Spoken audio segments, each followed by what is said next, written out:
ध्येयः सदा सवित्रमण्डलमध्यवर्ती नारायणः सरसिजासनसन्निविष्टः केयूरवान् मकरकुण्डलवान् किरीटी हारे हिरण्मयवपुः धृतशङ्खचक्रः।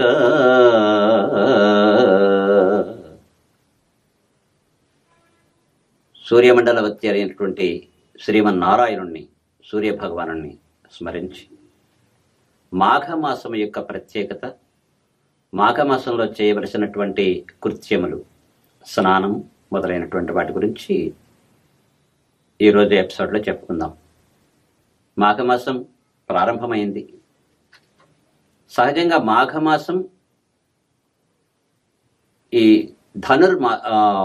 మకర మాసం, ధనస్సు వెళ్ళిన తర్వాత మకర సంక్రమణం నుంచి మాఘమాసం కింద మనం పరిగణిస్తాం. అసలు సంక్రాంతి తర్వాత వచ్చేటటువంటి ఈ మాఘమాసంలో స్నానము ప్రత్యేకమైనటువంటి ఒక ఫలితాన్ని ఇచ్చేటటువంటిది.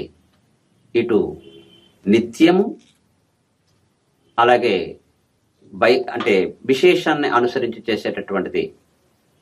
రెండు కూడా నైమిత్తికము, నిమిత్తముగా చేసేటటువంటివి, నిత్యము ఆచరించేటటువంటివి, కామ్యము కూడా అవుతుంది. ఇది కోరికలతో చేసేటటువంటి వ్రతంలో కూడా ఇది వర్తిస్తుంది. మనం ధనుర్మాసంలో గోదాదేవి మార్గళిత్తింగల్ మది నిరైందునన్నాళాల్ అని ప్రారంభించి స్నాన వ్రతం చేద్దాం రండి అని చెప్పింది అక్కడ. అయితే మనకి ఈ 30 రోజుల పాసురాల్లో కూడా స్నానము చేయడానికి రండి అని పిలవడమే కానీ స్నానం చేసినట్టుగా ఎక్కడ కనిపించలేదు. ఇది ఇక్కడి నుంచి ప్రారంభమవుతుంది మనకి స్నాన వ్రతం. భగవంతుడైనటువంటి నారాయణుణ్ణి, మాధవుడిని ముఖ్యంగా తృప్తిపరిచేటటువంటి ఈ స్నాన వ్రతం ఈ మాఘమాసంలో వచ్చేటటువంటి స్నానం, మాఘ స్నానము. కార్తీక మాసం దీపానికి ప్రత్యేకం. దీపదానం చేయడం, లేక దీపాన్ని వెలిగించడం, ఏదైనా దేవాలయంలో దీపాలు వెలిగించడం, ఇదంతా కూడా అక్కడ పుణ్యకరమైనటువంటిదిగా చెప్పబడింది. కార్తీక మాసం అయిన తర్వాత ధనుర్మాసంలో మనం ఈ ధనుర్మాస వ్రతం చేస్తాం. అయితే ముఖ్యమైనటువంటి స్నాన వ్రతం ఏదైతే ఉన్నదో ఇక్కడి నుంచి మనం చేస్తాం.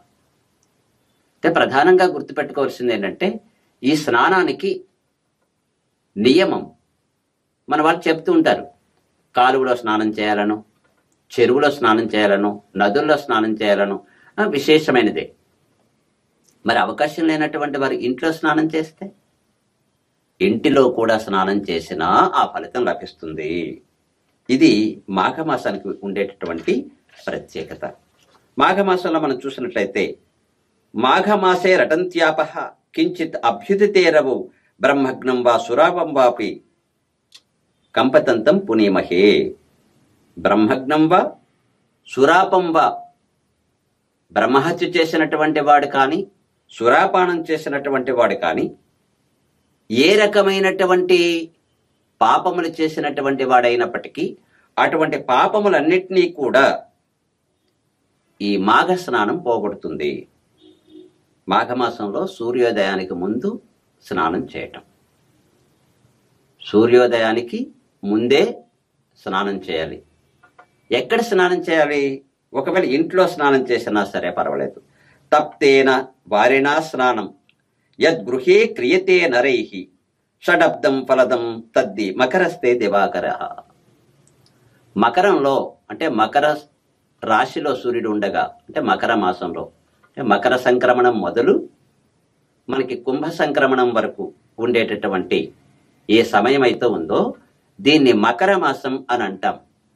మకరంలో సూర్యుడు ఉంటుండగా సహజంగా మాఘమాసం అయ్యే ఉంటుంది. ఈ సంవత్సరం మనకి మాఘమాసం ప్రారంభం, మకర సంక్రమణం దరిదాపుగా దగ్గరగానే వచ్చాయి. అంటే మకర మాసం అంతా కూడా మాఘమాసం కూడా ఉంది. ఈ సమయంలో స్నానం చేయడం అనేటటువంటిది తప్తేన బారిన స్నానం యద్గృహే క్రియతే నరైః. వేడి నీటితో స్నానం చేసిన, గృహములో స్నానం చేసిన, షడబ్దం ఫలదం తత్తి, 6 సంవత్సరములు నియమబద్ధంగా స్నానం చేస్తే ఎంత ఫలితం లభిస్తుందో అంత ఫలితము కూడా వస్తుంది. స్నానం వల్ల ఏమిటి? భగవంతుడు తృప్తి పొందుతాడు, నారాయణుడు తృప్తి పొందుతాడట. దుఃఖ దారిద్ర్యనాశాయ విష్ణోః తోషణాయ చ ప్రాతఃస్నానం కరోమ్యద్య మాఘే పాప వినాశనం మకరస్తే రవో మాఘే గోవిందాచ్యుత మాధవ స్నానేన అనేన మే దేవ యథోక్త ఫలదో భవ. దుఃఖము దారిద్ర్యము నశింప చేయడం కోసం ఆ రెండింటిని, దుఃఖము దారిద్ర్యము, దుఃఖం అంటే శరీరానికి కలిగేటటువంటి ఏ బాధలైతే ఉన్నాయో, మనస్సుకు కలిగేటటువంటి ఏ బాధలైతే ఉన్నాయో అవి పోవడం. దారిద్ర్యము అంటే ఒక 8 రకాలుగా ఉంటుంది. చెడ్డ స్నేహితులను కలిగి ఉండడం, చెడ్డ అయినటువంటి భార్య లేక పుత్రులు ఇత్యాదులు, కుటుంబము, ఇవి కాకుండా వ్యసనములు, ఇవన్నీ కలిపితే దరిద్రములు అంటాం. 8 అవి. ఇవన్నీ కూడా పోవడానికి ఏవేవైతే మనకు కష్టం అనిపిస్తాయో, ఏవైతే మనకి ఇష్టం లేనివో అవన్నీ పోగొట్టడం కోసం ఎలా పోతాయండి? విష్ణువు సంతోషిస్తే పోతాయి ఇవన్నీ కూడా. విష్ణువు యొక్క ఆజ్ఞ చేత, విష్ణువుని పూజించడం చేత, విష్ణువుని స్మరించడం చేత ఇవన్నీ పోతాయి. కనుక విష్ణువుని సంతృప్తిపరచడం చేత ఇవన్నీ పోగొడతాను. కనుక ఆయనను స్మరించి ప్రాతఃస్నానం కరోమి అద్య, ప్రాతఃస్నానం చేస్తున్నాను ఈరోజు. మాఘే పాప వినాశనం, మాఘమాసంలో చేయడం వల్ల పాపము నాశనం పొందుంది. అలాగే మకరస్తే రవో మాఘే గోవిందాచ్యుత మాధవ, మకరంలో సూర్యుడు ఉంటుండగా చేసినటువంటి ఈ స్నానం, ఓ గోవింద, ఓ అచ్యుత, ఓ మాధవ, చూడండి పదాలు ఎలా వాడారు, గోవింద, మాధవ, అచ్యుత.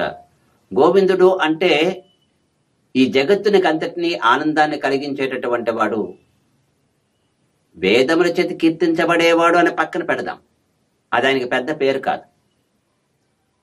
గోవులు అనే పదానికి పదార్థములు, జీవులు, వీటన్నిటినీ ఆనందపరచడమే ఆయన ఉద్దేశం. మనందరినీ కాపాడడమే ఆయన ఉద్దేశం అండి. లేకపోతే మనం చేసే పాపాలు ఎన్ని ఉంటాయండి? వీటన్నిటికీ నిజంగా మనకి ఏమైనా క్షిపామి అన్నాడు అనుకోండి, మనం ఎక్కడుంటాం? 1, 2? ఇన్ని పాపాల నుంచి మనం కాపాడాలని ఎప్పుడు కృతనిశ్చయంగా ఉంటాడు. ఒక తండ్రి ఎలాగైతే తన కుమారుని ప్రేమిస్తాడో అంతకన్నా 1000 రెట్లు ప్రేమించేటటువంటి వాడు భగవంతుడు. భగవంతుడి విషయంలో భయపడకండి ఎప్పుడు కూడా, ఆయన ప్రేమను అర్థం చేసుకోండి. కనుక ఆయన గోవిందుడు, ఆయన అచ్యుతుడు. మనం చేసే పుణ్యము అక్కడ అనుభవించగా అయిపోయింది, ఖర్చు అయిపోయింది, ఇంకా వెళ్ళవచ్చోయ్ అని ఎప్పుడు అండు. ఒకసారి తన యొక్క స్థానాన్ని ఇచ్చిన తర్వాత ఎప్పుడు కూడా తరగనటువంటి పుణ్యాన్ని ఇచ్చేటటువంటి వాడు అచ్యుతుడు.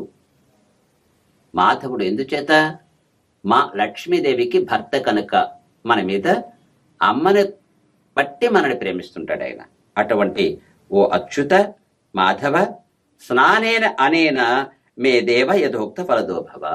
ఈ స్నానము చేత ఏ రకమైన ఫలితం నువ్వు ఇవ్వదలుచుకున్నావో ఆ రకమైన ఫలితాన్ని నాకు ఇవ్వు అని స్మరించి మౌనంగా స్నానం చేయటం. అయితే ఈ స్నానం అనేటటువంటిది భగవన్ నామస్మరణంతో భగవంతుని స్మరించి చేస్తున్నాం. అసలు స్నానం ఏమిటి? భగవన్ నామస్మరణమే స్నానం, భగవద్ అనుభవమే పెద్ద స్నానం. మళ్ళీ దీనికి అభ్యంగనం అంటే నలుగు పెట్టుకోవడం, నూనె పెట్టుకున్న దాని తర్వాత నలుగు పెట్టుకోవడం, తర్వాత స్నానం చేయడం, అలా చేయకూడదు అని చెప్తున్నారు ఇక్కడ. అభ్యంగన స్నానం మాత్రం చేయకూడదు ఈ నెలంతా కూడా. అలాగే అగ్నిని సేవించరాదు. అంటే చలి వేస్తుంది కదా అని ఒక మంట పెట్టి ఆ మంట దగ్గరికి వెళ్ళి అలా కాగడం కానీ చేయకూడదు. మరి భోగి కూడా ఒక్కొక్కసారి ఇందులోనే వస్తుంది కదండి. మరి అప్పుడు ఏంటి పరిస్థితి? భోగి మంట మనం చెప్పుకున్నాం, భోగములను ఇచ్చేటటువంటి ఒక యాగం. అది ఒక విశేషమైన యాగం. దానిలో మంట కాగాలని ఎప్పుడు వెళ్ళకూడదు. అక్కడ పిడకలు వేయడం కోసం, లేకపోతే హవిస్సు నెయ్యి వేయడం కోసం, లేకపోతే సమిధలు కట్టెలు వేయడం కోసం అక్కడికి వెళతాం. ఆ రకంగా మనకి ఆ వేడి తగిలితే పర్వాలేదు. అలాగే నిత్యాగ్నిహోత్రుడైనటువంటి వారు, లేక ఏదైనా యాగ కార్యక్రమం చేసేవారు, అటువంటి సమయంలో యాగం చేసినటువంటి సమయంలో అగ్నికి దగ్గరగా ఉంటే ఆ స్నానం, ఆ అగ్ని యొక్క సేవనం పర్వాలేదు. కానీ చలి కాగుకోవడానికి మాత్రం చేయకూడదు. మరి వంట చేసేటప్పుడండి, వంట కూడా ఒక యజ్ఞమే కనుక వంట చేసేటప్పుడు ఆ వేడి మనకు తగిలితే అది లెక్కలోకి రాదు. కానీ కేవలం చలి కాకపోవడానికి కోసం కానీ అలాంటి పరిస్థితుల్లో అగ్నిని సేవించరాదు. అయితే మరి అగ్నిని సేవించరాదు అన్నారు కదా, మరి ఏదైనా ఆయుర్వేద ప్రక్రియల్లో కొన్నిసార్లు కాపడం పెట్టాలి. అలాగే ఒక ఆతురుడు, వ్యాధిగ్రస్తుడు, ముసలివాళ్ళు, చిన్నపిల్లలు ఇలాంటి వాళ్ళకి కాపడం పెడతారు. అదండి అంటే వైద్య ప్రక్రియల్లో చేసేటటువంటి దానికి మాత్రం ఇది వర్తించదండి. అలాగే ముసలివాళ్ళు, వాళ్ళు నిప్పులు కాకపోతే ఉండలేని పరిస్థితి, అలాంటి వాళ్ళకి ఈ నియమాలు వర్తించవు. కానీ స్నానం అనేటటువంటిది మాత్రం వేడి నీళ్ళతోనైనా స్నానం చేయొచ్చు. ఏమంటే చన్నీళ్ళు స్నానం చేయలేరు కొంతమంది. వేడి నీళ్ళు స్నానం చేసినా సరే 6 సంవత్సరముల స్నానం చేసిన ఫలితం వస్తుంది. ఇంట్లో స్నానం చేసినా సరే. అయితే వేడి నీళ్ళు ఎలా స్నానం చేయాలంటే చల్లని నీళ్ళు ఒక బకెట్లో పోసి దాంట్లో వేడి నీళ్ళు పోయాలి. అంటే చాలా మంది ఏంటంటే వేడి నీళ్ళు పోసి దాని తర్వాత చల్లని నీళ్ళు పోస్తుంటారు. అలా కాకుండా చల్లని నీళ్ళు తగినంత పోసుకొని మనకు కొలత తెలుస్తుంది కదా, తర్వాత వేడి నీళ్ళు పోయాలి.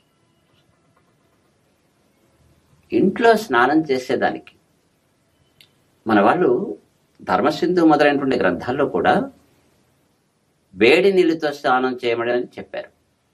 ముఖ్యంగా మనకి ట్యాంకులో వాటర్, పైన ఓవర్ హెడ్ ట్యాంకులో వాటర్ ఉంటుంది, అది నిలువ కలిగి ఉంటుంది కనుక అందులో బ్యాక్టీరియా ఇలాంటివన్నీ చేరే ఉంటాయి. శ్లేష్మ సంబంధమైనటువంటి వ్యాధులను కలిగి చేసేటటువంటి ఉంటాయి కనుక వేడి నీళ్ళు స్నానం చేయడం ఇంట్లో ఉత్తమమైన పద్ధతే. శాస్త్రం కూడా దానికి నిషేధం ఏమీ చెప్పలేదు. ఇంట్లో స్నానం చేసినప్పుడు వేడి నీళ్ళు స్నానం చేయొచ్చు అని చెప్తాం. మాఘ స్నానంలోనే వేడి నీళ్ళు స్నానం చేయమని చెప్పింది ఇక్కడ. తప్తేన వారిణా స్నానం యద్ గృహే క్రియతే నరైహి షడబ్దం ఫలదం తద్దే మకరస్తే దివాకర. వేడి నీళ్ళతో స్నానం చేసినా, ఇంట్లో స్నానం చేసినా 6 సంవత్సరాలు. అయితే ఒకవేళ తటాకంలో స్నానం చేస్తే, చెరువులో స్నానం చేస్తే దానికి ద్విగుణము అంటే 12 సంవత్సరములు స్నానం చేసిన ఫలితం లభిస్తుంది. ఒక మహానదిలో స్నానం చేస్తే శతాధికముగా, ఇంకా ఎంత చేస్తే అంత మంచిది. గంగ, గయ ఇలాంటి పుణ్యక్షేత్రములో స్నానం చేస్తే ఇంకా విపరీతం. స్నానం చేసినప్పుడు గయా తీర్థాన్ని స్మరించుకొని స్నానం చేయమని అంటారు. ఈ విధంగా ఈ మకరంలో సూర్యుడు ఉండగా, మకర మాసంలో అంటే మకర సంక్రాంతి నుంచి కుంభ సంక్రమణం వరకు ఉండేటటువంటి రోజులన్నీ కూడా స్నానానికి, స్నాన వ్రతానికి శ్రేష్టమైనవి. అయితే రోజు స్నానం చేయలేనటువంటి వాళ్ళు కనీసం కొన్ని రోజులైనా, మనకి పుణ్యదినాలు అని కొన్ని వస్తున్నాయి. ఈ నెలలో విశేషించి మనకి సూర్యుడికి చాలా ఇష్టమైనటువంటిది ఈ నెల. సూర్యుడు ఉదయించినటువంటిది అంటే సూర్యోదయం సంవత్సరమంతా కూడా ఒక రోజుగా పరిగణిస్తే మకరంలో సూర్యుడు ప్రవేశించడం, మకర సంక్రమణం అనేటటువంటిది సూర్యోదయం లాంటిది, దినానికి ప్రారంభం. పైగా దీనిని కొంతమంది కొన్ని గ్రంథాల్లో మనకు కనిపిస్తున్నది, ఈ వైవస్వత మన్వంతరం ప్రారంభం కూడా ఈ నెలలోనే జరిగింది. మకర సంక్రమణమే వైవస్వత మన్వంతరాది అని కొంతమంది పెద్దలు చెప్తుంటారు. పైగా ఈ సూర్యుడికి జన్మ కూడా ఈ మాసంలోనే జరిగినట్టుగా మనకు కనిపిస్తుంది. అందుకనే ఆ రోజు సప్తమి కనుక రథ సప్తమి ఈ నెలలోనే వస్తుంది. ఆ రోజు సూర్య